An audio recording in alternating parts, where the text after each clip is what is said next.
Are you Invictus? Clint, are you Invictus? Are you Invictus? What does it mean? You know, when I started the Invictus Mind podcast, my goal was to unite a bunch of people who had a similar ideology or similar characteristic traits. Invictus means unconquerable. It's an old Greek word for it means unconquerable. Unconquerable. Honestly, just be totally honest, it was a new concept to me. I had to Google it when you sent it to me. But yeah, I do my best. Tell me about what the show. What is your audience looking for? Tell me. This is your first time here. This is the #1 program dedicated to helping individuals maximize their potential and truly become unconquerable. Here we have discussions about what it takes and what it means to experience and magnify political freedom, financial freedom, and spiritual freedom. Yes, I would absolutely say that. I'm going to keep getting up, right? And I keep getting up and I keep pushing forward. And that's the type of mindset that you need to have. I never lose hope. I never lose faith. My mindset has always been, if I want something, I don't give up. So let me tell you what is the #1 issue when it comes to being unconquerable.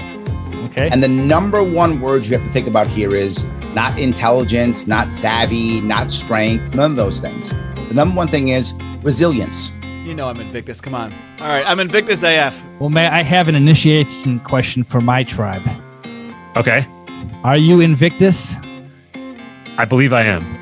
So yes, I agree. I am Invictus. I totally agree, man. And I think that if there's anybody on this planet that's unconquerable, it's probably me. I am not the type to take orders, and I am definitely in a position that I can stand up for myself right now. So. And I was like, no way, I know what that word means now. Yeah, man, very cool concept for a show. You didn't ask me if I was Invictus.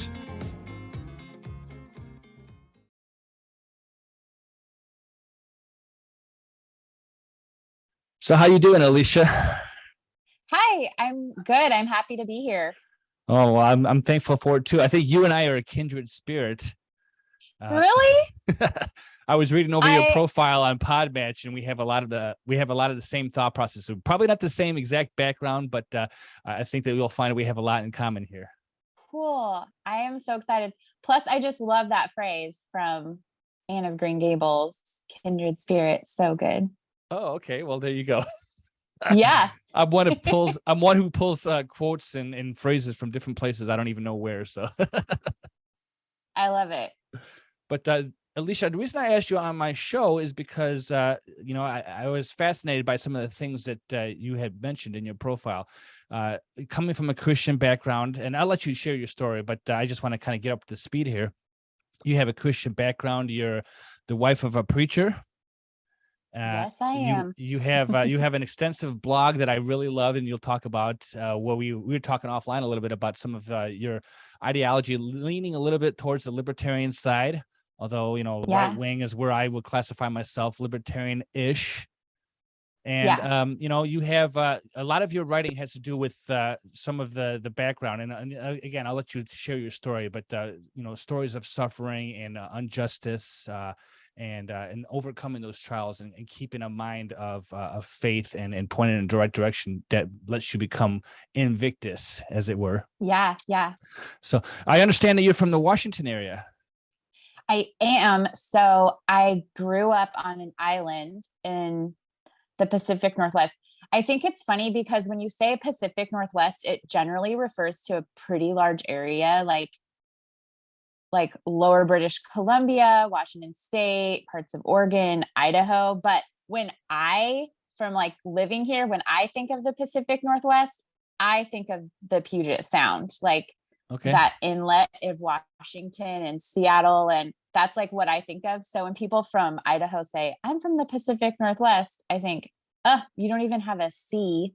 How can you be from the Pacific Northwest? Right. Well, I haven't been to Idaho, but I have been to the Seattle area, and it is beautiful country up there. I actually I saw a concert several years ago over at what was it? The Gorge. The Gorge. I was gonna say that. Yep, that's the place. Yes. Yeah. And then we walked at the basin of Mount Rainier, and did all the touristy things in Seattle. But that it's been a long time since I've been up there. I'm sure the politics is quite different than what it used to be. It's awful. I haven't even been I've driven through Seattle a few times in the last few years. I live like an hour north of Seattle, but it is so bad. It's so bad. It's just filled with filth and homeless people and mental illness and graffiti, and just, it's so sad. I grew up here, so like I totally grew up going to Seattle and going to baseball games and hanging out downtown, and there was always like street performers and like, you know, like musicians and people playing drums on buckets and like kids and hot dog vendors. It was just fun, and now it's like dead. Yeah. When we went to the Rock and Roll Museum out there. I have a picture of me next to one of Jimi Hendrix's statue. Nice. We went to the Space Needle, so you know. yeah, fun. Yeah, those are all super fun places to go to. Okay, very cool. Well, Alicia, you know, in your profile, you said that you were a preacher's wife. Yes, and I need you to expound on that a little bit, because obviously we are both Christians. You know, I'm not sure what exact denomination you are, but when you mentioned you're a Christian, it drew me to you. So I'm interested in learning about your story a little bit. Yeah. Okay. So this is a whole story. When I was 12, I grew up going to this precious little Baptist church. The pastor of that church told me, he told my parents, Alicia would make a great pastor's wife. And that just made me so mad, like deep in my soul. I can't explain why, but I was like, I am not doing that. And I totally like dug my feet in, and I went to a few like private Christian colleges. I have a degree in English literature, but there were totally boys there studying to become pastors or theology majors. And I refused to talk to any of them because I was afraid of falling in love with a pastor. It's obviously very immature, but that's where I was at that time in my life. And then when I met my husband, I asked him, do you want to be a pastor? And he said, no. And I said, oh, but like you love the Lord and you want to like be involved in a church. And he said, yes. And my husband and I are both musicians. So playing music at church has been a huge part of my life. And I thought, great, like that's the perfect balance. I want someone who's interested in church, wants to, take kids to church, but it doesn't want to like be on staff. And then a few years into being married, he told me, I think God wants me to be a pastor. And I thought, you've got to be kidding me. Prophecy fulfilled. It was hard. Prophecy fulfilled. It was so hard, Michael. Like my heart was just not there. And I just had all these preconceived ideas. I thought it would be really unhealthy. I thought we would just be super poor, which both of those things we've experienced. But where we're at right now is a great church. The leadership is so healthy. Like we're encouraged to be ourselves and just thrive where we're at. And our kids love it. We all feel super comfortable there. It's like family. So I love where we're at right now. And we've learned a lot on this journey. And my husband and I have had to learn how to just communicate and take on emotions and all my big emotions. Yeah, it took me like 7 years of marriage to finally admit that I was stubborn. So there's that. My poor husband. It sounds a little bit like my wife and I. We both have very strong personalities, and sometimes we just got to humble ourselves and be like, okay, we'll listen more. Right? That old cliche: we got 2 ears and 1 mouth. Right? Oh yes, it's so true though. Here in America, despite the political winds that are just blowing from all directions, we are very much blessed, but sometimes people forget that fact. And they come from tragedy, and God blesses despite tragedy.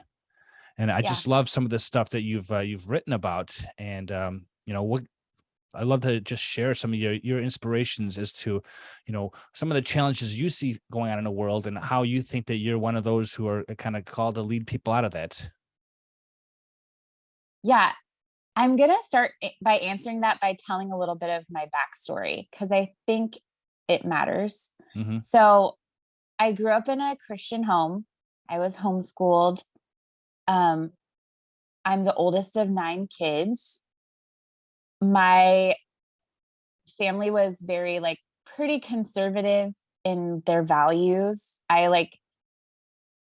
When I met my husband, I had been so removed from just like cultural things that Mm-hmm. I didn't know like references and that kind of thing. And he grew up listening to like blues and rock and roll and I don't know, that kind of stuff. And so um he's kind of had to explain some things to me. Even though I went to college, I still was like, oh, there's a lot of cultural references I just don't get because I wasn't Sure. allowed to watch or listen to these things. Um, I generally had a pretty good childhood, but my home was never completely healthy. Mm-hmm. And then around age 12, substance abuse made its way into my home. And I had never been exposed to that. I'd never seen my parents drink. I'd never seen anybody drink that I knew of. And so I was just very sheltered from that. And it was very hidden. So I had no idea what was going on. I just knew that something crazy was happening. And my mom, it was my mom. She was struggling with addiction and she didn't say anything about it. And she would leave at night and be gone like all night long. And I had no idea where she was. And so a lot of the parental duties fell on me. So I grew up very much being caretaker to my siblings, which I didn't mind, but it wasn't my job. And I would do anything for my siblings, but that's a lot to put on a 12-year-old. And just the practical things like tucking into bed, giving baths, making dinner, getting kids up in the morning. And like, it was exhausting. And then things got even worse. And my parents both became very emotionally unstable. They do not believe in divorce at all. So sometimes people, even like my pastor, who's very conservative, he would tell my dad, you have to get her out of that home because it's chaos. And she knew legally he couldn't make her leave. She wouldn't leave.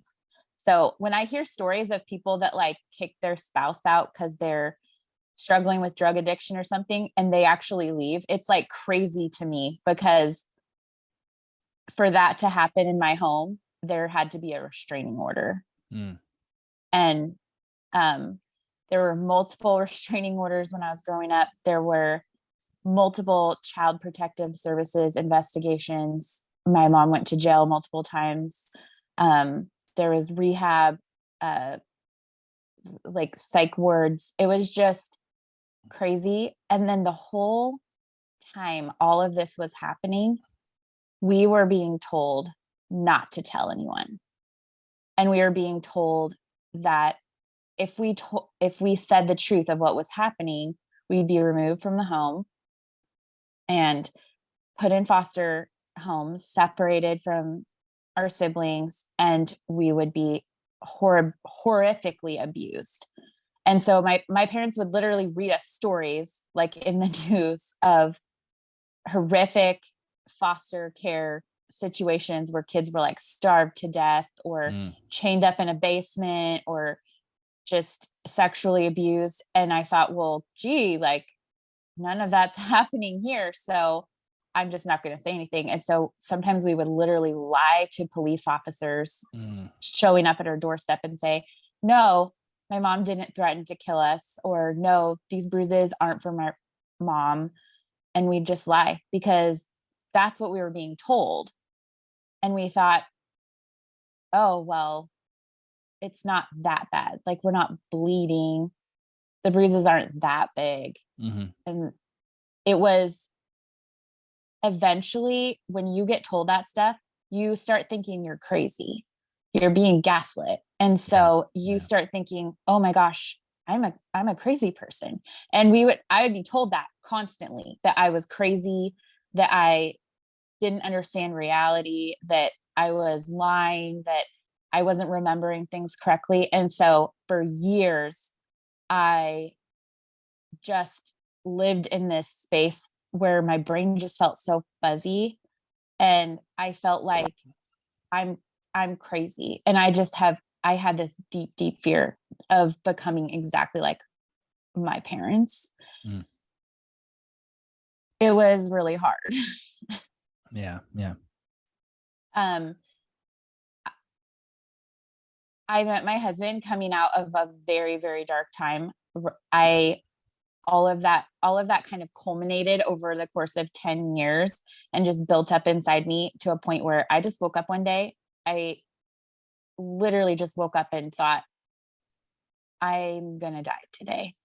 And I wasn't sad about it. I wasn't mad about it. I was just numb. And I tried to kill myself, and I didn't die, obviously. And after that moment, I thought, okay, if I'm going to live here on this earth, I have to actually live here on this earth. And so I told myself, I'm just going to start saying yes to things. If people ask me to do something that's like fun, or a friend asks me to do things, I'm just going to say yes. Because I was very like closed off. I was in my senior year of college. And a friend asked me to come play ultimate frisbee. And I was like, me? Like, I am not athletic at all. And I said yes, because I had made a promise to myself. And that was the night that I met my husband. Well, there you go. There you go. So, well, I appreciate that story, Alicia. As you were talking, I was just thinking, so domestic abuse and broken homes, that's not a unique thing among Christian families. But from your perspective, it's probably different because you started with the fact that, divorce wasn't a thing in your faith.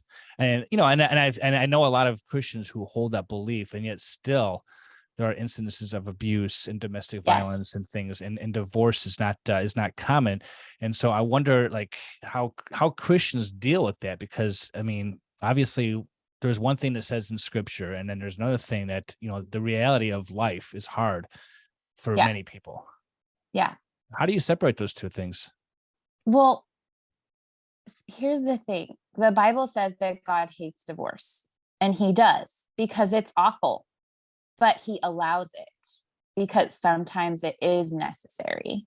And I think that, especially if you consider just the legal aspect of marriage, like remove like the covenant of marriage to the side, the legal aspect and how our society functions like legally, there's something to be said for people think, oh, if you legally end a marriage, that means like you're just completely done. I don't necessarily think that's true. I think that if circumstances call for either like legal separation or divorce, but you both like want reconciliation, that can still happen. But abuse is evil. It's sin. And staying in a marriage where evil things are happening to you constantly is not honoring to God. Now, there are stories of people who like stick through like an alcoholic husband, and then they like come to the Lord and give up alcohol and get healed from addiction. Like there are stories like that. But it's very unwise to wait for something like that to happen. you can't predict how another person's soul is going to respond to God. Mhm. And you, especially if there are kids involved, you have to protect them. They matter more than Yeah, the grown adult that you're living with that's behaving like that. It's not okay. Yeah. Well, I'll share with you at least this much. I come from a broken family myself, and I don't need to rehash all that. But then, and of course, I repeated the same as my parents. My first marriage, and I say first, you know what the end means. But God willing, life can become better. Yeah. One of the things you mentioned, one of the words you mentioned there is this idea of covenant, right? And I don't want to get too deeply spiritual right now, but like you said, covenant is: are we making a covenant with God? Are we living by his precepts, his commandments? And if we're not, well, then the covenant's already broken. So, you got to do what's best for, like you said, for the children. Yeah. There's also just so much grace for people that, like, it's easy to look back and be like, oh, I could have done this, or I should have done this, or I didn't understand whatever. And there's grace for that. There is. Right. And so you obviously were blessed by a husband you've been with for some time, who is now a pastor. You're devoted to your faith, and now you're spending your life trying to help families who have come from those bad situations realize and recompensate themselves to Christ. You have a great blog, which I love some of the ones I've read, and you're also an author, correct? Yes, I just published my first book. I actually started out writing a book that was the story of my life. Okay. And as I was writing it, I just kept feeling more and more unsettled. Like, this is not the right time to tell this story. You aren't ready for this. And it's true. It wasn't the right time. But I really wanted to write a book. And so I prayed and I was like, I have stories in me. I know I have stories in me. Give me a story. And that night I had this insanely vivid dream. And that dream became the first 5 chapters of my book, which I feel like sounds a little bit weird to people, maybe, but I've always had really vivid dreams. So maybe that's just me. But yeah, my book is a murder mystery that deals with human trafficking. It's based off several true stories, and it's set in the Pacific Northwest. And the point of the book is to show that you can heal from impossible things, and that beautiful things can come out of even the darkest situations. Yeah, absolutely. And human trafficking, of course, is one of the ugliest things that humanity has to offer. And, it is. You're like the 5th person I've interviewed where I haven't had a chance to read the book before we're talking about it. So, oh gosh, you're totally fine. But there's always too many books in the world to read. And I never have enough of them, right? I'm always trying to get some off my shelf and put new ones on there. Yes, totally. But I mean, so really, I think because I just love the way that you have this glowing personality about you, Alicia. I'm just going to come out and tell you, Thank you. and I definitely, I don't, for my audience sake, I don't want to dive too much down the darkness of your background, but just some of the concepts that you think are important for people to understand about, no matter what background somebody comes from, no matter what grim experience, horrific experience, that there is salvation. There is a light at the end of the tunnel. There is hope. Yes. And so that's why I named my show The Invictus Mind, because it's I mean, I should call it The Invictus Mind and Heart and whatever, but it's about having this belief, this attitude, this desire to free yourself from the things that are bonding you, right? Yeah. They could be from a horrific family experience. They could be from a horrific background. It could be just from decisions that we make in our own lives. I like to talk about political freedom, spiritual freedom, and of course, financial freedom. But set aside all the bad things that happen out there. How does somebody get to a point where, like, okay, I'm going to change something about myself, and I know I have this background. I want to stop making excuses. How do you find that light? Do you think that there's some kind of inspiration that comes from heaven, or is it a person's willingness to go out and make that decision? I think it can be both. Um, in our culture today, I think the word we would use for what you're describing is grit. Okay, I like that word. Yeah. I have a friend who just graduated from getting her doctorate in psychology, and she has helped me process a lot of my story.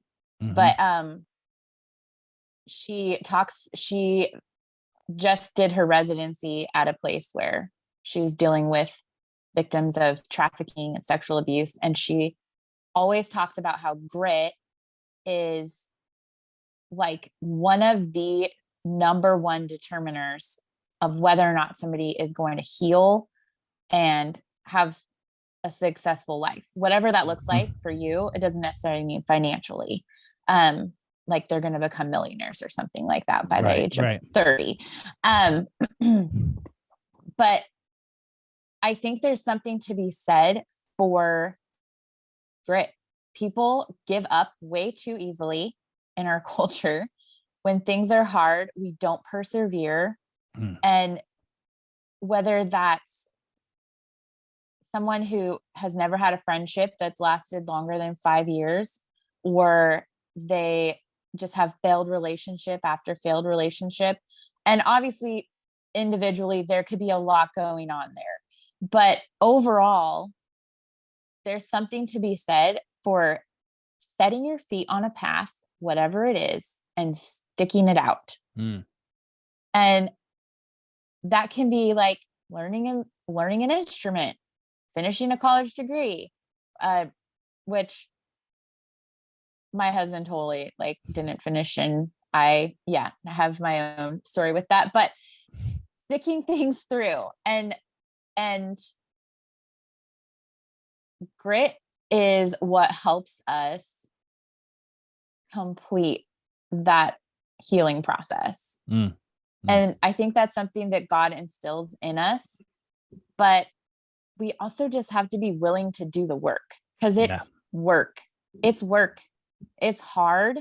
And you have to feel things that you felt as a child, and you have to learn how to process those emotions. All of that stuff stays in you. There's this really famous book on trauma, and it's called The Body Keeps the Score. Oh, okay. And it's about how your body literally physiologically holds trauma in it. And if you think about just from even movies, like think of a movie where a character got really traumatized, their whole body language changes afterwards. Their eye, like the expression in their eyes, your body holds onto trauma and it has to be released. And God designed things that way. And there's also just this element of we live in a broken world and a fallen world, and evil and sin affect us in our bodies, not just in our souls, because we're not just a body and we're not just a soul, we're both. And they're intrinsically linked to one another and they affect each other. And so when you are going through the healing process, I just call it the healing process. I even sometimes call it recovery, but when you say recovery, people instantly think of substance abuse. But I think you can be in recovery from almost anything. Okay. And that's what, I don't know if you've heard of Celebrate Recovery. It's sort of like the Christian version of AA. Okay. I have not heard of that, but yeah, but it's not, it functions very similar to AA. It has like 12 steps and all of that, but it's not just for substance abuse. It's for anything. So it can be like divorce, eating disorders, loss of a child, loss of a spouse, grief. I went through their program when I was grieving the loss of my grandma, and that kind of helped me. I thought I was going there to grieve my grandma, and then it ended up being me realizing that I had a lot more going on. And that was the first time I ever said out loud in front of people that I came from an abusive family. And that was like 6 years ago. That was the first time I said it out loud. Okay. And saying that out loud, I felt like so embarrassed to say it, because I thought there are people in this room who've probably had way worse things happen. And I'm just saying, oh, I grew up in an abusive home. And that was a lot of the shame from my story that was spoken over me. And that I couldn't even say it out loud. And I remember the first time I told my husband, because I had been going through a really hard time. I sat down with my pastor at the time and just like word vomited on him, like my story. And at the end, he was just like, whoa, you grew up in a super abusive home. And I was like so taken aback by that, because it was just so normal to me. And I had never had somebody like in an authority position say that to me before. And I went home and told my husband, Pastor Mike told me that I grew up in an abusive home. And he's like, yeah. And yeah, there's like those stages of grief, you know, like I can never remember how they go, but I think realizing like that something even happened to you. Yeah, sure. Accepting the fact, or admitting that there was a problem, admitting it. Yeah. Saying it out loud. It's like so powerful. And then, man, it's just been such a journey. I was so broken and I didn't even realize it. And I had so much going on just physically in my body. Like I've really, really struggled with my health the past 6 years. I used to like run multiple times a week, and I loved it, but I haven't been able to do that for years because of all the like grief and processing that I've been going through. It exhausts me for days if I work out. And so I have to be like, really, I still work hard. Like I still move my body, but running has had to like take a back seat. It's like my body is like rejecting me if I run. And I've just had to learn how. I have a good doctor too, who's helped me, and I'm learning how to like eat better and take supplements and drink more water and all of those kinds of just practical things. But healing and working through trauma and working through abuse, it is a very long journey. It is not like a 6 month or 3 month thing. You can't just sit down and like talk to a counselor for a few sessions and like be good. It's a long process. I'm sure it is. I was actually, my last podcast guest I had on the show here was a woman who was into holistic and spiritual healing. And she would actually, and I don't know how it worked, I couldn't explain it, but she would connect with her clients and she would relieve some of the trauma that were held up, like you mentioned, in a person's soul that was maybe causing other health problems because they were holding on to something that it might have been from 20 years ago or from their early childhood even. Yeah. And, there was energies that she said that needed to be released. And I was really intrigued by that because, obviously what we talked about, modern medicine can't necessarily do that, but there's a process of spiritual healing that you had alluded to there. Yeah, for sure. So, yeah. Some of the things you mentioned, and I want to touch on because we can both agree probably that college these days, you mentioned that there's a whole separate issue about college. And I want to turn a little bit about to that topic because this is one of the other specialties that I noticed that you're a homeschooling mother. Yes, I am. And so when I say college, I don't think college is for everybody, but I want to focus on homeschooling because I am a supporter of homeschooling. I don't have that privilege right now to do that with my daughter, but I definitely like the concept of homeschooling. But I want to Mhm. talk about some of the resistance people have towards homeschooling. Now, first, let's set the stage by saying a lot of people have welcomed the idea of homeschooling because of what happened during a pandemic. Yes. But Yes. at the other hand, the critique of homeschooling is, well, you're going to have sheltered children and you're not going to be able to understand what's going on in the world. So what Yeah. are some of your thought processes about that? I would say that that's true. There are totally socially awkward homeschool kids. I know plenty of them. But that has a lot more to do with their parents Okay. than their education, I will just say. Sure. Because I was homeschooled and my brother and sister were homeschooled, and completely all the way through. Not all my siblings were homeschooled. But the three oldest of us were homeschooled all the way through, and we're not socially awkward at all. Like, we're self-aware. I went to college. My sister's a nurse. My brother is a self-taught engineer. Mhm. And he was like, I'm not going to college. I'll teach myself. And so he did. And he has an amazing job. And in terms of my family, our kids, I actually told my husband that I didn't want to homeschool because I knew it's a lifestyle. Sure. And Sure. I just thought, I don't think I want that lifestyle. But then kindergarten came around and I thought, well, I'll just homeschool for kindergarten.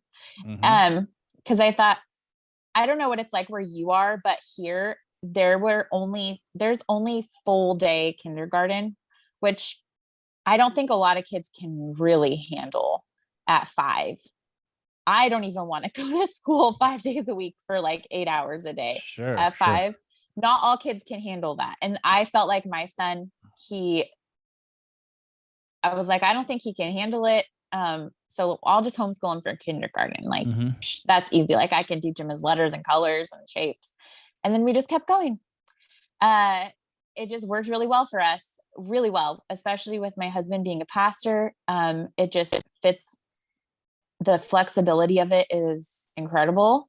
And across the board, kids that are homeschooled outperform public school kids in reading and math, and they're more likely to go to college, more likely to graduate from college.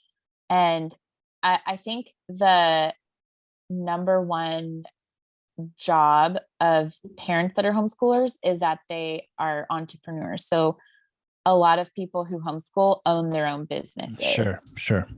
And I think that has a lot to do with lifestyle, because when you own your own business, depending on the type of business, it can be very time demanding or a little bit unpredictable. And so having your kids be able to mesh with that schedule for their education can work really well. My parents owned their own businesses my whole life, and so I fall into that category as a homeschool kid. But the thing that I love about homeschooling is that if you think about public school and how much time it takes, you're in school for, I guess, 6 to 7 hours. But if you take out all the gaps, all the time with the extra kids, lunch, recess, walking from class to class, your actual learning during the day isn't actually a ton. So when you're homeschooling, you do not need to homeschool for 6 hours a day. Right. What we do in our family is Mondays are a rest day for us. And so we try not to really do much on Mondays. We do school Tuesday, Wednesday, Thursdays. And then on Fridays, our kids have a homeschool co-op that they go to. Okay. Yeah. So it's a group of a bunch of homeschooling families that get together. They offer classes for preschool through 12th grade. And the parents teach the classes. So I have an English degree, so I've taught English classes there. I taught a creative writing class, and I I taught a really fun class for little kids on like Little House on the Prairie, and we read some of those stories and then did fun things like we made butter and learned how to braid. Nice. And we did something else. But it was just a fun, cute little class. My kids are taking a PE class, a painting class. My little daughter's doing a little kindergarten class there. So they're still getting classroom experiences. And I do think that that's important. Mhm. I think that classrooms are very valuable for kids. And it's good for them to learn how to raise their hand, how to sit quietly, how to respect their teacher and say, like, call their teacher, Mrs. whatever, and be respectful and learn how to walk from class to class. I think all of those are really important to learn. So for me with homeschooling, it's never going to be just us at home. It was during the pandemic because everything was shut down, but we get together with other homeschooling families. We do field trips, and there's so many resources for homeschooling nowadays. There's this platform called OutSchool, and you don't have to be homeschooled to use it, but it's just this platform of all these classes, and they're all online, and your kids can take them. And they range from like cooking and drawing to like ancient civilizations and like Interesting. poetry. So you can do anything supplemental for that. Right. So, what's interesting about homeschooling, and we kind of alluded to this in the beginning, is, because of the nature of what's going on in the world, right? There's just a lot of negativity out there. And I think one of the biggest issues I have against, I'll just call it public indoctrination, is that, so there's all these ideas that are thrust onto people, especially children, that they wind up growing up confused. I've heard it said that in under normal circumstances that most children won't even see any kind of violence unless it is in public school. Like their whole life, they won't see it. Interesting. I thought that was that interesting. Makes sense. Now, obviously, your story aside, there are, again, I kind of like to weigh both sides of the issue here. There are those people who will say, well, homeschooling, you could come up and have these weird traditions or these weird circumstances of abuse where, the kids are exposed to traumatic experiences at their own house. So, we kind of want to, separate them from their families if that's the time. But, I'm not really in favor of separating children from their families, although cases of abuse set aside. It's just I kind of see both sides of the coin right there. And so, but I like how you said that with homeschooling, you not only get to teach them, a better education platform, but you also expose them to other things that are taught in a public school setting, and they're able to interact with other children once a week. They're able to interact with, if you're a business owner or an entrepreneur, there's a flexibility. They get to interact with people who are older than them rather than sit in the classroom with people that are with children their same age, which is kind of unusual. It's not like a normal thing in human history. Right. Yeah. I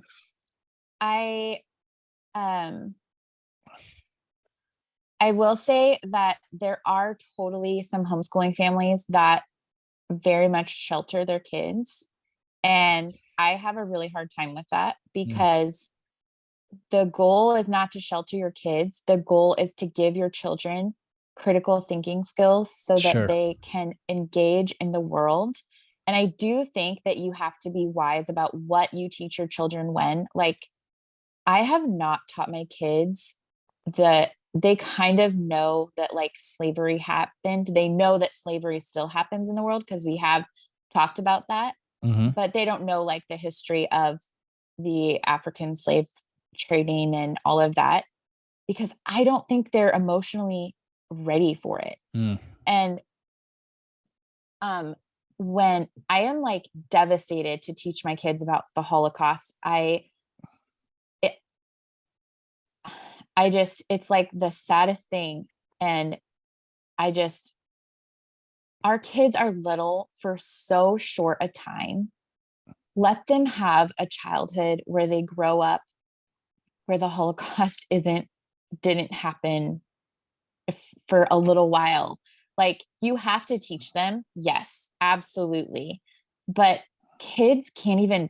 adults can barely even process what happened there, and with slavery and with just certain parts of history. And if adults can barely process it and our hearts are so broken just reading these stories, I think we do have to protect our kids from it. But that doesn't mean you don't teach them about it when they're ready for it. Sure. And like, I've talked to my kids about hard things, totally, but I don't want them to be like traumatized. When I was 12, my parents had me, my parents were watching the History Channel, and they had me watching it with them. And there was live footage. They were watching a World War II documentary. There was live footage, like old footage that they were replaying, of Nazi soldiers loading buses of Jewish men, women, and children into this beautiful white church. They stuffed the church and then they lit it on fire. Oh, wow. And it was actual footage. It wasn't like recreated. And that traumatized me for years. Like, I had horrific nightmares, and I wasn't in a home where I felt safe to say what I was feeling. So I never said anything to my parents about it. And I just, like, I was really, like, I was like 10, 11, 12 maybe. And I could not process that. And you can tell stories of history to kids at age appropriate times. And I do think that in general, our public schools are expecting way too much of little kids and way not enough of older kids. Well, that's probably true. Like, we're expecting kids to be great readers by age 6 and have good penmanship and sit still and all of these things. I'm like, oh no, like, some kids, yes, some kids will love that. Some kids, like my daughter's 5, she loves doing workbook pages. It like makes her happy. But my sons do not. Like, we didn't do any workbook pages for kindergarten for my sons. We did everything hands-on. But my daughter loves it. So I have that flexibility in my teaching them to do that. But all of that aside, I do think that we have to be exposing our kids in ways that to culture and history and society in ways that are wise and age appropriate. And we also just want to talk to them about what it all means and how to take something that isn't true and pour truth over it with how we process it. Sure. Yeah. So that actually leads to another thought I had here with when it comes to homeschooling. I mean, and you and I both come from a Christian perspective, right? Again, another problem I have with public indoctrination, I'll keep using that term till the day I die, is that I'm assuming your daughter goes to private school, since you say that. Well, so my daughter, unfortunately I mentioned, so I am actually divorced. My daughter lives with her mom, and I get to see her all the time. So I get to teach her of my philosophy, my religion, but she lives with her mom, who doesn't believe in private school unless I pay for it. And so she's going to a public school. So that's the unfortunate truth of my story. So you are going to be okay. You're going to be okay. You're doing great. No, I appreciate that. No, so I get to counterbalance everything that she's learning at school. Yeah, that's awesome. But so you mentioned critical thinking, right? The problem I have is that these schools, they'll teach you about all this traumatic stuff that happened in the world, the Holocaust, right? Slavery. You know, they have this CRT now, you know, where they talk about the founders of the country were bad people because of all this stuff. And it's like, okay. And from my perspective, there's a lot of stories that you can learn from the bad things in the world, but again, tying into Christian perspective, there's a lot of bad things that happened in the Bible, but somehow Christianity says, okay, well, all this bad stuff has happened. Tying back to what we started with is, you might have had a horrible experience here, or people might have had a horrible experience there. Let's learn about them age appropriately. I like the way you said that. But now let's turn this into like, okay, can we see a light at the end of the tunnel? Can we have a Christian perspective on all that? Do you see that homeschooling probably would be better used from a Christian perspective, or do you just assume it's just parental discretion? I mean, I'm talking to a pastor's wife, so you might have a little bias there, but we have the same bias, I think. Yeah. I definitely have a Christian worldview. Like the way that I view literature and history, it's through my lens, and I know that. Part of learning to, I think, engage with history is to be willing to look at history through different lenses. And do you know that the writer Louis L'Amour creates Westerns? He's like a famous Western writer. Well, he read like 100 books a year or more for like his whole life. He just was an insane reader. And he always said that the best way to learn history is through historical fiction, which I think is amazing, because I have read a lot of historical fiction and I feel like I've learned a lot about history that way.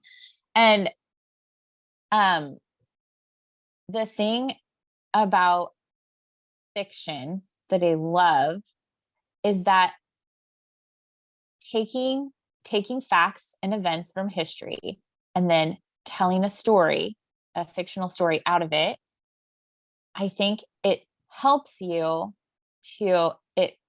practice viewing things through different lenses, through different characters and different experiences, because even two siblings growing up in the same home will have completely different experiences.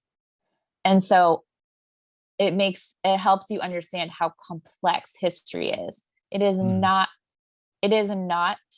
simple. It really, really isn't.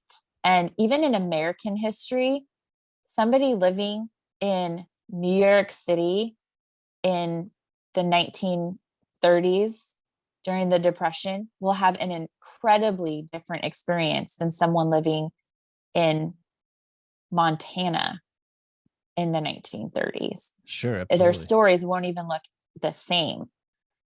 And I think that especially for kids, a really good way to help them understand the world can be through stories, whether it's like fairy tales or fables or historical fiction. I think that it helps kids process the world, and it helps kids view things in the form of a story. And we all know stories are the most powerful form of communication. Sure. I've listened to hundreds and probably thousands of sermons in my life. I don't remember the points from like any sermon I've ever heard, but I remember stories that people have shared. Sure. And I remember stories from the sermons that the pastors use as an illustration. So that's what we remember. That's what sticks with us. And I think that stories are super powerful, and it's a really good way to teach kids and help them learn about the world and process the world through stories. I think you're right. I mean, even the Bible itself is a set of stories, not just a set of rules to live by. Yeah. So. Yeah. Well, Alicia, I want to be respectful of your time. I feel like I've rambled for an hour here, but you definitely have a great story to tell, and I appreciate that. If you could offer any kind of advice to anybody at this time, just give me one or two nuggets here as in closing. So I would just say that you are valuable. You are priceless. You are worth the blood of God. And your life matters and your story matters. And even if your story is really, really hard and really dark, there is hope and healing. And it might mean that that's a journey. And it might mean that that's a really long journey for you, but you are capable and you can do it. All right. Yeah. Awesome. Do you have anything that you'd like to plug at this time? My book. There you go. I know we didn't spend a lot of time talking about it. I apologize. So go ahead. No. Okay. So my book is on Amazon. It's called Until the Darkness Turns to Light. You will not want to put it down. That is the most common thing that I hear feedback on this book. I didn't write it super long. I wrote it with every chapter ending on a little bit of a cliffhanger. I want you to just fall in love with the characters, and I want you to stay up until 4 a.m. finishing the book and then be like a little bit grumpy the next day, but thinking about all the characters too. Well, there you go. That's a good sales job. I'm gonna have to get that one myself then. Yeah. All right. Well, one final question, Alicia. Yeah. Are you Invictus? I hope so. I really hope so. Yeah. Well, I want to thank you for your time. This has been a great conversation. Stick around for a second. I want to chat afterwards, but I appreciate your presence here on the show. Yeah. Thank you for having me.